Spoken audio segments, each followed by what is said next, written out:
সৃষ্টির শুরু থেকে মানবজাতির হিদায়াতের জন্য মহান রাব্বুল আলামিন পৃথিবীর বুকে প্রেরণ করেছেন অসংখ্য নবী রাসূল আলাইহিস সালাম।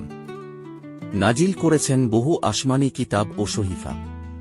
তাঁরা যুগে যুগে তাওহীদের বাণী প্রচার করে গেছেন মানুষের দ্বারে দ্বারে। পূর্বের নবীর অবর্তমানে মানুষ যে বাতিল ও মিথ্যাকে সত্য মনে করে গ্রহণ করেছিল, পরবর্তী নবী এসে মানুষের সামনে সে বাতিল ও মিথ্যার অসারতা বর্ণনা করেছেন এবং সত্যের পরিচয় তুলে ধরেছেন।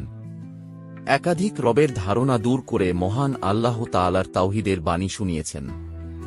সর্বশেষ আল্লাহ তাআলা হযরত মুহাম্মদ সাল্লাল্লাহু আলাইহি ওয়াসাল্লামকে সাইয়্যিদুল মুরসালিন, খাতামুন নাবিয়্যিন হিসাবে কিয়ামত পর্যন্ত মানব ও জিন জাতির হিদায়াতের জন্য নবী হিসাবে পাঠিয়েছেন। সেই সাথে তার উপর নাজিল করেছেন সর্বশেষ মহাগ্রন্থ পবিত্র কুরআনে কারীম। অতএব কুরআন নাজিল হওয়ার পর যেমন অন্যান্য সকল ধর্মের কিতাব বাতিল হয়ে গেছে, তেমনি শেষ নবীর আবির্ভাবের মাধ্যমে পূর্ববর্তী সকল নবীর আনীত ধর্ম নিষিদ্ধ হয়ে গেছে এবং মুক্তির একমাত্র পথ হিসাবে ইসলাম ধর্মকেই মনোনীত করা হয়েছে। পবিত্র কুরআনে মহান আল্লাহ তাআলা ঘোষণা করেন যে আল্লাহর নিকট মনোনীত ধর্ম একমাত্র ইসলাম। এ ধরনের ইসলামিক কথার জন্য আমাদের চ্যানেলটি সাবস্ক্রাইব করুন।